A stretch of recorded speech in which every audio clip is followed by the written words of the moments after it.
Top U.S. House Republican Kevin McCarthy could face an untimely end to his role as Speaker after a hardline critic within his own party on Sunday called for a vote to oust him following the passage of a stopgap funding bill that drew more support from Democrats than Republicans. The Republican-controlled House of Representatives voted 335 to 91 to adopt a 45-day stopgap measure hours before funding for federal agencies was set to expire. The Democratic-led Senate later approved the same bill with bipartisan support and sent it to President Joe Biden to sign into law.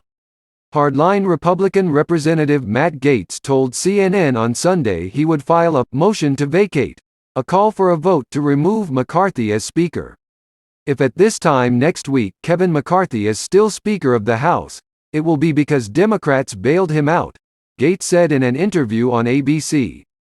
I am relentless and I will continue to pursue this objective. McCarthy endured a brutal 15 rounds of voting in January before being elected as Speaker, during which he agreed to multiple concessions increasing the power of Republican hardliners. One was the decision to allow just one member to put forward a motion to vacate, which meant that hardliners could threaten McCarthy's speakership at any time. Shortly after the House passed a bill late on Saturday averting a partial government shutdown, hardline Republican conservatives began targeting McCarthy's role as Speaker, saying he had scored a victory for the Uniparty of Washington. Should he remain Speaker of the House? Republican Representative Andy Biggs, a leading hardliner, asked on the social platform X, formerly known as Twitter. McCarthy decided to bring a vote on a measure that could win Democratic support, knowing full well that it could jeopardize his job. One of his advisors told Reuters the Speaker believed some hardliners would try to oust him under any circumstances. Go ahead and try, McCarthy said in comments directed at his opponents on Saturday. You know what? If I have to risk my job for standing up for the American public, I will do that.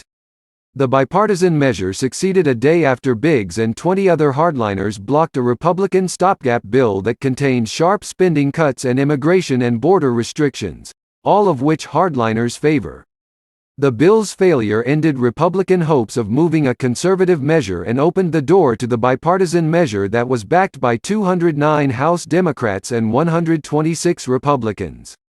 90 Republicans opposed the stopgap.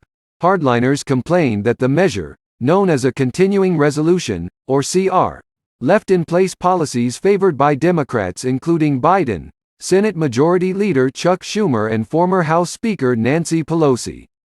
Kevin McCarthy put a CR on the floor that got 209 Democrat votes, since it kept in place the Biden-Pelosi-Schumer policies that are destroying the country and the spending levels that are bankrupting us, hardline Representative Bob Good said on X.